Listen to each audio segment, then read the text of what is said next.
کون کہتا ہے آسمان میں چید نہیں ہو سکتا، ایک پتھر ریت سے اچھالو یارو۔ یہی کہاوت کو سچ کیا تھا نیپولین بوناپارٹ نے جب اس نے بہت تھوڑے سے وقت میں ہی لگ بھگ پورے یورپ میں اپنا دبدبہ قائم کر لیا تھا۔ فرانس میں سالوں تک راج کرنے والا نیپولین بوناپارٹ صرف ایک بیٹل فیلڈ جینیس ہی نہیں بلکہ وہ ایک پینٹرز، رائٹرز اور عوام کا پیارا لیڈر بھی تھا۔ انہوں نے یہ ثابت کر دیا تھا کہ جنگ صرف قد کاٹی سے نہیں بلکہ عقل سے بھی جیتی جاتی ہے۔ فرانس جیسے چھوٹے سے ملک کو نیپولین نے صرف اپنے بہترین تجربے سے اس وقت کا سب سے بڑا اور طاقتور امپائر بنا دیا تھا۔ جس برٹش امپائر نے انڈیا پر 200 سالوں تک حکومت کیا، انہیں برٹشرز پر نیپولین بوناپارٹ اکیلے ہی بھاری پڑے تھے۔ ایک طرف نیپولین بوناپارٹ ہر جنگ جیت رہے تھے اور فرانس کو پاورفل بنا رہے تھے، وہیں دوسری طرف ان کی پرسنل لائف انہیں کھوکھلا کر رہی تھی۔ کارلو بوناپارٹ اور ماریا لیٹیزا ریمولینو کے دوسرے بیٹے کا پیدائش 15 اگست 1769 میں کورسیکا آئی لینڈ پر ہوا تھا۔ ان کے بچپن کا نام نیپولیو تھا اور یہ کل 8 بھائی بہن تھے۔ نیپولین بوناپارٹ کے فادر کارلو ایک لائر اور ریولیوشنری تھے جنہوں نے کورسیکا کی آزادی کے لیے فرانس کے خلاف لڑائی میں ساتھ دیا تھا، مگر فرانس کے انویژن کے بعد یہ لوئی 16 کے دربار میں کورسیکا کے ریپریزنٹیٹیو کے طور پر شامل ہو گئے۔ کارلو کورسیکن نیشنلسٹ اور ریولیوشنری ٹیٹر مانتے تھے کیونکہ انہوں نے ایک وقت پر ساتھ دینے کے بجائے فرینچ گورنمنٹ کا ساتھ کام کرنا شروع کر دیا تھا۔ ایک طرف کورسیکا کے لوگ نیپولین بوناپارٹ کو ٹیٹر سمجھتے تھے، وہی دوسری طرف فرانس کے لوگ نیپولین بوناپارٹ کو ہمیشہ باہر والا سمجھتے رہے۔ بچپن سے نیپولین بوناپارٹ کے دل میں یہ خواہش تھی کہ انہیں کچھ بڑا کرنا ہے، انہیں فرانس کو پاورفل بنانا ہے اور خود کو ثابت کرنا ہے جس سے کہ پورا فرانس انہیں اپنا بنا لے۔ 9 سال کی عمر میں انہیں اوٹون کی ایک ریلیجن اسکول میں بھیج دیا گیا، لیکن یہاں ان کی مشکلیں اور بڑھنے لگی تھی۔ اپنے قد کاٹی ہی اور فرینچ لینگویج کو صحیح ڈھنگ سے نہیں بول پانے کی وجہ سے انہیں اسکول کے باقی اسٹوڈنٹ کافی زیادہ بولے یعنی چڑھا کرتے تھے۔ سارے بچے انہیں آؤٹ سائڈر بول کر چڑھا کرتے تھے اور ان کے رہن سہن پر بھی تانے مارتے تھے۔ نیپولین ان باتوں سے کافی دکھی رہتا تھا اور ہمیشہ فرینچ سوسائٹی میں میچ کرنے کے لیے ایفرٹ ڈالتا رہتا۔ پھر بھی نیپولین نے کسی طرح اپنا اسکول پورا کیا اور اس کے بعد ملٹری جوائن کرنے کے بارے میں سوچا، جس کے بعد 1785 میں نیپولین برین کے ملٹری کالج میں گئے جہاں انہوں نے ملٹری ٹریننگ لی اور پھر پیرس کے ملٹری اکیڈمی میں پڑھائی کی اور انہیں ملٹری آرٹلریز کو آپریٹ کرنے کی ٹریننگ دی گئی۔ پھر اسی دوران ان کی فادر کی ڈیتھ ہو گئی۔ اب ایک طرف فیملی کو سپورٹ کرنا تھا اور دوسری طرف اپنے خوابوں کو پورا کرنے کی ضد تھی، مگر آخر یہاں فیملی کی رسپانسبلٹی جیت گئی اور کافی کم عمر میں انہوں نے فرینچ آرمی میں as a second lieutenant join کر لیا۔ کچھ وقت کے بعد ہی فرینچ ریولیوشن شروع ہو گیا۔ ایسے میں نیپولین نے فرینچ ریولیوشن کو سپورٹ کیا اور جلد ہی فرانس کے نئے گورنمنٹ کے اندر فرینچ آرمی کو جوائن کر لیا۔ جیسے ہی فرانس میں مونارکی ختم ہوئی ویسے ہی باقی کی یورپین کنٹریز فرانس پر حملہ کرنے لگی۔ اس کے ساتھ ہی فرانس میں بھی چھوٹے چھوٹے گروپس نے بدامنی پھیلانے لگے۔ نیپولین بوناپارٹ نے سول انٹرسٹ کو سپریس کیا اور فرانس میں امن قائم کی۔ اسی دوران 1794 میں نیپولین بوناپارٹ کو فرانس کی گورنمنٹ نے وار آف ٹولون میں بھیج دیا جہاں کی عوام فرینچ سرکار کے بجائے برٹش گورنمنٹ چاہتی تھی۔ اس وقت نیپولین اپنے آرٹلری کے کیپٹن تھے اور اس ریوولٹ کو انہوں نے اپنے لیے ایک موقع کے طور پر دیکھا۔ اس لڑائی کو نیپولین نے بڑی ہی بہادری اور عقل مندی کے ساتھ جیت لیا۔ اس جیت کے بعد پورے فرانس میں نیپولین بوناپارٹ کا کافی بولا بالا یعنی چرچا تھا۔ ٹھیک 1 سال کے بعد 1795 میں نیپولین کو پرشیا بھیج دیا گیا اور پرشیا کی سول وار میں انہوں نے ہیروئن کا کام کیا اور اس کے بعد یورپ کے دوسرے ملکوں میں بھی نیپولین کا بولا بالا ہو گیا۔ 1792 سے لے کر 1797 تک فرانس، آسٹریا اور اٹلی کے ساتھ دی وار آف فرسٹ کولیشن میں الجھا تھا۔ اس وار میں نیپولین کو بھی لیڈ کرنے کا موقع ملا، لیکن ایک پرابلم تھی، وہ یہ کہ نیپولین کو جو آرمی ٹروپس ملے تھے وہ کمزور اور ڈی موٹیویٹ تھے۔ ایسے میں ان کے ساتھ لڑائی لڑنا موت کو بڑھاوا دینا تھا، لیکن نیپولین یہ موقع نہیں چھوڑنا چاہتا تھا۔ اس نے اپنے ٹروپس کو اکٹھا کیا اور ان کے ساتھ گھنٹوں باتیں کی۔ وہ اپنے ٹروپس کے ساتھ کھاتا پیتا اور ان کے ساتھ سوتا اور اٹھتا۔ وہ کئی بار بہت ہی جوش بھرا اسپیچز دیتا اور اپنے ٹروپس کو انکریج کرتا۔ نیپولین کے ایسے سپورٹنگ ٹیچر کی وجہ سے اس کی پوری آرمی نیپولین کے لیے لویل ہو گئی۔ وہ نیپولین کے لیے جان دینے کو بھی تیار تھی۔ ایسے میں نیپولین اور اس کی آرمی نے غضب کی لڑائی کی اور اٹلی کو ختم کر دیا۔ اس لڑائی کو جیت کر نیپولین جب واپس آیا تو اس کا فرانس میں لاجواب خوش آمدید ہوا۔ اب نیپولین فرانس کا ہیرو بن چکا تھا اور فرانس کے لوگ نیپولین کے ہاتھوں میں اپنے آپ کو محفوظ محسوس کر رہی تھی۔ اس وار کے بعد ہی نیپولین اپنے مینٹور اور ڈیفیکٹ گورنمنٹ آف فرانس اور پیرس کے یہاں ایک پارٹی میں ایک لڑکی سے ملتا ہے جس کا نام جوزیفین تھا۔ ان دنوں پول جوزیفین کو ڈیٹ کر رہا تھا، لیکن نیپولین جوزیفین کو دیکھتے ہی اپنا دل ہار بیٹھا۔ کچھ وقت کے بعد اس نے جوزیفین کو پرپوز کر دیا۔ اس وقت نیپولین کی عمر 26 سال تھی اور جوزیفین کی عمر 32 سال تھی، لیکن پھر بھی نیپولین نے سارے وعدوں کو رکھتے ہوئے 1796 میں شادی کر لی۔ اب جوزیفین فرانس کے ابھرتے ہیرو کی وائف تھی۔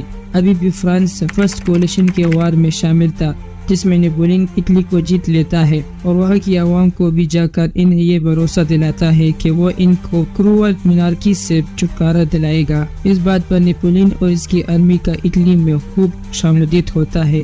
اس جیت کے بعد انہیں نیپولین کو فرنچ آرمی کا کمانڈ سونپ دیا جاتا ہے اور اب نیپولین فرنچ آرمی کو لیڈ کرنے لگا تھا۔ کسی نے نہیں سوچا تھا کہ فرنچ آرمی کا ایک سیدھا سادہ سا سولجر فرنچ آرمی کا ہیڈ بن جائے گا، لیکن یہ تو بس شروعات تھی۔ نیپولین کے خواب تو اس سے کئی زیادہ بڑے تھے۔ اسے پورا یورپ جیتنا تھا اور فرانس کو یورپ کا سب سے بڑا اور طاقتور امپائر بنانا تھا۔ ایک طرف نیپولین لگاتار جیت پر جیت حاصل کر رہا تھا، وہی دوسری طرف اس کے خواب بڑے ہوتے جا رہے تھے۔ اسے فرانس کی گورنمنٹ کو کنٹرول کرنا تھا۔ اس میں کوئی دو رائے نہیں کہ اب نیپولین ایک ڈکٹیٹر کی طرح ایکٹ کرنے لگا تھا، جس کا سب سے بڑا ایگزامپل تھا اٹلی وکٹری۔ اٹلی جیتنے کے بعد نیپولین اور اس کی آرمی نے اسے لوٹ لیا تھا۔ اب نیپولین کی نظر برٹین پر تھی، جس کے لیے وہ ایجپٹ میں برٹین نیول فورسز پر اٹیک کر کے وہاں سے ٹریڈنگ سسٹم کو انویٹ کرنا چاہتا تھا، لیکن اسے یہ بات اچھی طرح معلوم تھی کہ برٹین کے نیول فورسز کو ہرانا آسان نہیں تھا۔ اگر نیپولین ایجپٹ میں موجود نیول فورسز کو ہرانے میں کامیاب ہو جاتا تو وہ اپنے اگلے پلان کے مطابق بھارت میں مصر کے راجا ٹیپو سلطان سے ہاتھ ملاتا، جو اس وقت انگریزوں کے سب سے بڑے دشمن میں سے ایک تھے، لیکن ایسا نہیں ہو سکا۔ اس کے بعد 1798 میں نیپولین نے ایجپٹ میں آ کر کئی جنگیں لڑی، جس میں بیٹل آف پیرامڈ بھی شامل تھی۔ ان ساری لڑائیوں کو جیتنے کے بعد نیپولین کو اس بات کا پورا یقین ہو گیا تھا کہ اب ایجپٹ میں موجود برٹش نیول فورسز کو ہرانے سے کوئی نہیں روک سکتا۔ 1799 میں ابوقیر کی انویژن کے دوران نیپولین نے جیت تو حاصل کر لی تھی، پر اس کی کافی بڑی قیمت انہیں چکانی پڑی، کیونکہ کئی فرنچ سولجرز لیگ کی وجہ سے اپنی جان سے ہاتھ دھو بیٹھے، جس وجہ سے یہ بیٹل آف نائل ہار گئے۔ یہ ایک بڑی وجہ بنی جس سے نیپولین نہ ہی ایجپٹ پر قبضہ کر پایا اور نہ ہی برٹش کے نیول فورسز کو ختم کر پایا، جس وجہ سے اسے خالی ہاتھ پیرس لوٹنا پڑا۔ لیکن پھر بھی فرانس کے عوام نے نیپولین کو اپنا ہیرو ہی مانا۔ نیپولین کئی بار اپنی پینٹنگز منگواتا اور خود کو فرانس کا سب سے وردی ایڈمنسٹریٹر کے طور پر اسٹیبلش کرنے کی کوشش کرتا رہتا۔ فرنچ ریولیوشن ہونے کے بعد ٹیمپرری گورنمنٹ جسے ڈائریکٹری کہا جاتا تھا وہ فرانس کو چلا رہی تھی، لیکن اس میں کوئی دہرائی نہیں کہ ڈائریکٹری کمزور پالیسی اور فرانس میں اکنامک اور پولیٹیکل اسٹیبلٹی نہیں اسٹیبلش کر پا رہی تھی۔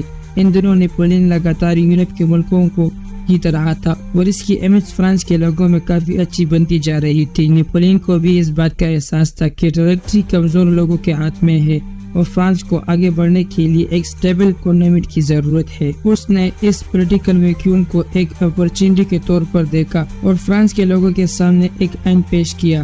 دراصل فرانس میں ریولیوشن تو ہو گیا تھا، لیکن لوگوں کو اب تک یہ پتا نہیں تھا کہ ملک کیسے چلایا جائے گا۔ جب نیپولین نے لیڈ لیا اور آئین پیش کیا تو فرانس کے لینڈ لارڈز اور میڈل کلاس کے لوگ اچانک ہی نیپولین کے فیور میں آ گئے۔ نیپولین نے فرنچ ریولیوشن میں دیکھا تھا کہ چرچ اور رائلٹی سے زمینیں اور پراپرٹیز چھین لی گئی تھی، جنہیں لینڈ لارڈز اور پونجی پتیوں نے خریدا تھا۔ اب یہ لینڈ لارڈز اس ڈر میں جی رہے تھے کہ جب بھی اب منارکی اسٹیبلش ہوگا تو پھر سے کہیں ان کی زمینیں ان سے نہ چھین لی جائے۔ اس شرم میں نیپولین نے حصہ لیا تھا، اس لیے اس نے اس آئین میں لکھا کہ اگر فرانس کے لوگ نیپولین کو اپنا لے تو زمینداروں کو ان کی زمینوں اور پراپرٹیز پر پورا حق ملے گا اور وہ اپنی پراپرٹیز کے مالک بنے رہیں گے۔ ایسا سنتے ہی فرانس کے سارے ایلیٹس نیپولین کے طرف ہو گئے۔ اس کے بعد پورے فرانس کی عوام نیپولین کے ہاتھوں میں اپنا فیوچر محفوظ محسوس کرنے لگے، کیونکہ نیپولین ایک نڈر اور ساہسی سولجر تھا جسے وار میں ہرانا پورے یورپ کو بھاری پڑا تھا۔ اس وقت پورے آرمی کی کمان نیپولین کے ہاتھوں میں تھی، جس کا استعمال کرتے ہوئے اس نے ڈائریکٹری کو ڈیزولو کر دیا اور 3 پروویژن کنسول کو بنوایا، جس میں انہوں نے خود کو فرسٹ کنسول ڈکلیئر کر دیا۔ یہ کنسولیٹ ہی اب فرانس کی سرکار تھی اور نیپولین اس سرکار کی لیڈ بن گئے تھے، اور اس طرح 1799 میں نیپولین بوناپارٹ پورے فرانس کا فرسٹ کنسول بن گیا، یا تو یوں کہے کہ نیپولین اب فرانس کا ڈکٹیٹر بن گیا۔ ایک طرف فرانس کی گدی ہاتھ میں آئی تھی اور دوسری طرف نیپولین باقی کی یورپین کنٹریز کو فتح کر کے یورپ کا بادشاہ بننا چاہتا تھا، جو کہ مونارکی کو منظور نہیں تھا۔ دراصل جیسے ہی فرانس میں مونارکی کو ختم کیا گیا، ویسے ہی باقی کے یورپین ملک فرانس کو دشمن سمجھ بیٹھے۔ انہیں یہ ڈر تھا کہ کہیں ان کے ملک کے عوام بھی ان کے خلاف کھڑے نہ ہو جائے۔ ایسے میں سب سے پہلے آسٹریا نے فرانس کو دھمکانے کی کوشش کی۔ ان دنوں آسٹریا امپائر فرانس کے سب سے بڑے امپائر میں سے ایک سمجھا جاتا تھا، لیکن نیپولین ان کوڑی دھمکیوں سے کہاں ڈرنے والا تھا۔ اس نے جلد ہی آسٹریا کے خلاف لڑائی شروع کر دیا۔ نیپولین کی حکومت آتے ہی سبھی ملک فرانس کو ہرانے میں لگے رہے، مگر نیپولین کی اسٹریٹجیز کے سامنے کسی کا بھی ٹکنا ناممکن ثابت ہوا۔ ان کی لڑائی دوبارہ آسٹریا سے 1805 میں ہوئی۔ اس سے نیپولین نے اپنے 40,000 سپاہیوں کے ساتھ آسٹریا پر اٹیک کر دیا۔ اس لڑائی سے آسٹریا کو کافی نقصان پہنچا اور اسے ہار کا سامنا کرنا پڑا، لیکن آسٹریا پھر بھی فرانس کے خلاف سازشوں کے جال بننے سے باز نہ آیا۔ یہ ملک بار بار دوسروں ملکوں کے ساتھ الائنس بنا کر فرانس پر اٹیک کرنے کی کوشش کرنے میں لگا رہا۔ فرسٹ کنسول کی طاقت ہاتھ میں آتے ہی نیپولین نے فرانس کی سچویشن کو بدلنا شروع کر دیا۔ اس وقت تک نیپولین نے کئی کنٹریز کو اپنے انڈر کر لیا تھا، ساتھ ہی ساتھ برٹین کے ساتھ ایک پیس ٹریٹی پر بھی سائن کیا، لیکن نیپولین کو یہ بات اچھے سے پتہ تھی کہ برٹین آنے والے وقت میں حملہ ضرور کر سکتا ہے۔ 1803 میں نیپولین نے یورپ کے باقی ملکوں کے خلاف کئی جنگیں لڑی جو الائنس بنا کر فرانس پر حملہ کر رہے۔ یہ سب ملک نے نیپولین کی نان اسٹاپ وکٹری سے پریشان تھی۔ انہیں لگتا تھا کہ اگر نیپولین کو نہیں روکا تو جلد ہی وہ پورے یورپ کا ڈکٹیٹر بن جائے گا، لیکن نیپولین کو کسی بات کا ڈر نہیں تھا۔ وہ لگاتار یورپین الائنس ملکوں کو منہ توڑ جواب دیتا رہا۔ نیپولین کے سامنے سب سے بڑی مصیبت تھی برٹین، آسٹریا اور رشیا کا اتحاد، جس کا جواب لڑائی میں دینا اس کے لیے کافی بھاری پڑ رہا تھا۔ اسی دوران 1805 میں بیٹل آف ٹرافلگر ہوئی۔ نیپولین ہمیشہ سے ہی برٹش کو ہرانا چاہتا تھا، اس لیے فرینچ اور اسپینش آرمی نے مل کر برٹش نیول آرمی پر اٹیک کرنے کا پلان بنایا۔ برٹش نیول فورسز ان دنوں میں دنیا کی سب سے مضبوط اور اسٹریٹجک سپاہی مانے جاتے تھے، جسے ہرانا کسی کے بس میں نہیں تھا۔ لیکن نیپولین نے انہیں اٹلانٹک اوشن میں اسپین کے پاس کیپ ٹرافلگر میں گھیر لیا اور یہاں برٹش نیول فورسز اور فرینچ کولیشن فورسز کے درمیان خطرناک جنگ ہوا، لیکن اس میں برٹش آرمی کی جیت ہو جاتی ہے۔ اس لڑائی کو وار آف تھرڈ کولیشن کا نام بھی دیا گیا، جس میں نیپولین کو ایک بار پھر سے برٹش سے ناکامی ملی۔ Napoleon war of third coalition لڑائی میں الجھا تھا اور اسی بات کا فائدہ اٹھاتے ہوئے 1805 میں رشیا اور آسٹریا امپائر نے مل کر فرانس پر ایک ساتھ حملہ کر دیا۔ ان کو لگتا تھا کہ نیپولین اس صورت میں ہار جائے گا، لیکن ایسا نہیں ہوا۔ نیپولین نے سیدھا جرمنی کا رخ کیا اور وہاں سے اپنی آرمی کو ڈیوائیڈ کرتے ہوئے آسٹریا اور رشیا آرمیز کا مقابلہ کیا۔ اس وقت ورلڈ فیمس بیٹل آف آؤٹلیس ہوئی، جس میں نیپولین نے رشیا اور آسٹریا دونوں کو ایک ساتھ ہرا دیا۔ اس کے بعد آسٹریا نے فوراً فرانس کے ساتھ ٹریٹی آف پیرسبرگ سائن کر کے خاموشی سے سمجھوتا کر لیا اور وینا کو نیپولین کو دے دیا۔ ان دنوں آسٹریا امپائر یورپ کے سب سے پاورفل امپائر مانا جاتا تھا، اور جیسے ہی رشیا اور آسٹریا کو نیپولین نے ہرایا، ویسے ہی نیپولین پورے یورپ کا سب سے بڑا جنگجو بن گیا اور پاورفل ایڈمنسٹریٹر کے طور پر اسٹیبلش ہو گیا۔ 1810 آتے آتے نیپولین نے کئی ملکوں کو اپنی مٹھی میں کر لیا تھا، لیکن برٹش سے نیپولین کی ریولری یعنی دشمنی ابھی بھی ختم نہیں ہوئی تھی۔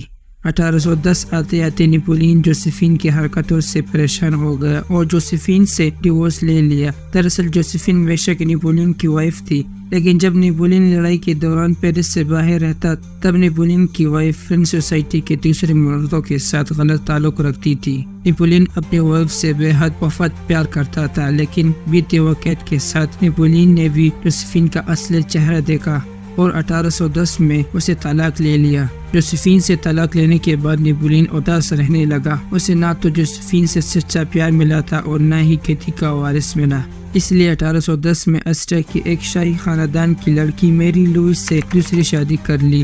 شروعات میں تو نیپولین نے میری لوئس سے شادی صرف ایک وارث پانے کے لیے کی تھی، لیکن دھیرے دھیرے وہ میری لوئس سے بہت پیار کرنے لگا۔ 1811 میں میری لوئس نے ایک بیٹے کو جنم دیا جس کا نام نیپولین فرانکوس جوزف کارلس بوناپارٹے تھا۔ میری لوئس سے شادی کرنے کے باوجود نیپولین ہمیشہ ہی جوزیفین سے تعلق رکھتا اور اس کے مرنے تک امپریس آف فرانس کا ٹائٹل بھی جوزیفین کا ہی رہا۔ نیپولین کو فرانس کی اکانومی کو بوسٹ کرنا تھا اور انڈین اوشن میں برٹین کے سپاہیوں کو ختم کرنا تھا۔ اب تک فرانس کے قبضے میں صرف موریشس آئی لینڈ ہی رہ گیا تھا، جسے بیس بنا کر نیپولین ہمیشہ ہی برٹین سے لڑائی کرتا تھا۔ ایسے میں نیپولین نے ایک بار پھر اپنا دھیان برٹین کی طرف کیا۔ اس بار انہوں نے پہلے سے ہی یورپ کی کئی سی پورٹس کو انویٹ کر لیا تاکہ ان سٹیٹس کو اکنامیکل کمزور کر دیا جائے۔ فرانس نے موریشس میں اپنی ہیوی آرمی لگا دی تاکہ برٹین کا انڈین اور دوسری کالونیز سے کنیکشن کاٹ دیا جائے اور بیچ سمندر میں برٹین کو ہرایا جا سکے۔ اس سے نہ صرف برٹین آرتھک طور پر کمزور ہوتا بلکہ انڈین اوشن پر ایک لوتا قبضہ ہو جانے سے فرانس کو کئی فائدے مل سکتے تھے۔ اب موریشس پورٹس کو اپنا بیس بنا کر فرانس نے برٹش شپس کے خلاف لڑائی تو شروع کر دیا۔ اس لڑائی کا نام بیٹل آف گرین فورٹ تھا، جس میں پہلے فرانس تو جیت جاتا ہے، لیکن جلد ہی برٹین کی نیول شپس آ کر فرانس کو اس لڑائی میں گھیر لیتی ہے اور فرانس کی ہار ہو جاتی ہے۔ اس لڑائی کے بعد فرانس کا ایک لوتا بوٹ جو انڈین اوشن میں تھا اسے بھی برٹین اپنے قبضے میں کر لیتا ہے۔ لگاتار ہوئے ان ہاروں سے نیپولین اور ان کی آرمی احد یعنی کمزور ہو جاتی ہے۔ نیپولین کو یہ لگ جاتا ہے کہ برٹش نیول آرمی کو ہرانا مشکل ہے، تب وہ اپنا دھیان دوبارہ سے رشین امپائر پر کرتا ہے۔ نیپولین کو لگا کہ اگر رشیا کو جیت لیا جائے تو فرانس کی اکانومی بوسٹ ہوگی اور آرمی کو بھی کانفیڈنس ملے گا۔ ادھر برٹین، آسٹریا اور فرانس کے بیچ ہو رہے لگاتار لڑائی کو دیکھتے ہوئے رشیا اپنے آپ کو یورپ سے الگ کر لیتا ہے۔ اس طرح فرانس رشیا پر حملہ نہیں کرے گا اور رشیائی امپائر کو الائنس سے بھی رہائی مل جائے گی۔ نیپولین 1812 میں اپنے 5 لاکھ سپاہیوں کو لے کر رشیا پر اٹیک کر دیتا ہے۔ چونکہ رشیا نے اپنے آپ کو یورپ سے الگ کر کے سارے الائنس کو توڑ لیا تھا، تو ایسے میں نیپولین ایزیوم کرتا ہے کہ اس کی جیت ہو کر رہے گی، کیونکہ ایک طرف اس کے پاس 5 لاکھ سپاہی تھے، وہی دوسری طرف رشیا امپائر اکیلے ہی اتنا مضبوط نہیں تھا کہ فرانس سے لڑ سکے۔ لیکن رشیا نے دوسرا ہی آئیڈیا لگا رکھا تھا۔ ان کی آرمی نیپولین سے وار کرنے کے بجائے رشیا کی انٹیریئر علاقوں میں جا چکی۔ ایسے میں نیپولین کی آرمی بے دھڑک رشیا کے شہروں کو قبضہ کرتے ہوئے آگے بڑھ رہی تھی۔ نیپولین نے رشیا میں برف گرنے کے دوران بھی انویژن جاری رکھا اور ماسکو کو جیت کر ہی دم لیا، لیکن ماسکو جیتنا نیپولین کی آرمی پر بھاری پڑ گیا۔ جیسے ہی نیپولین آرمی ماسکو پر جیت حاصل کر کے نکلی، ویسے ہی رشین آرمی نے ریٹائلیٹ کر دیا۔ نیپولین کی آدھے سے زیادہ سپاہی بھاری برف اور سردی کی بارے مر چکے تھے اور جو بچے تھے وہ بے حد کمزور، تھکے ہوئے اور جیت کے گمان میں چل رہے تھے۔ ایسے میں نیپولین کی آرمی جب واپس لوٹنے لگی تو رشین آرمی ان پر بھاری پڑی۔ وہاں کی بھیانک ٹن میں فرینچ آرمی کا سروائیو کرنا بے حد مشکل ہو گیا اور 5 لاکھ میں سے صرف 1 لاکھ سولجرز ہی واپس لوٹ کر فرانس واپس آئے۔ اس لڑائی کے بعد نہ تو صرف نیپولین کی ہار ہوئی بلکہ اس کی اصل ایسٹس جو اس کے سپاہی تھے وہ بھی مارے گئے۔ دوسری طرف رشین آرمی نے جب فرانس کو ہرا دیا تب اچانک راتوں رات وہ پورے یورپ میں فیمس ہو گئے، کیونکہ برٹش نیول آرمی کے سوا نیپولین دوسرے کسی بھی ملک سے نہیں ہارا تھا۔ ایسے میں رشین آرمی ایک مضبوط آرمی بن کر ابھری۔ اس جیت کے بعد رشیا کو اب نیپولین سے ڈر بھی نہیں لگ رہا تھا، الٹا رشیا پھر سے الائنس بنانے لگا جس سے کہ فرانس کو ہرایا جا سکے۔ رشیا انویژن میں ہوئی ہار نے نیپولین کو اندر سے توڑ کر رکھ دیا تھا۔ دھیرے دھیرے وہ کمزور پڑنے لگا۔ نیپولین کی کمزوری اب پورے یورپ کو پتہ چل رہی تھی۔ ایسے میں رشیا جو کہ فرانس کا سب سے پرانا دشمن تھا وہ کیسے پیچھے رہتا، اس لیے انہوں نے جلد ہی باقی کی ملکوں کے ساتھ مل کر فرانس پر اٹیک کرنے کا پلان بنایا۔ 1813 میں جرمن اسٹیٹس نے رشیا، بروشیا، آسٹریا اور سویڈن کے ساتھ مل کر فرانس پر حملہ کر دیا۔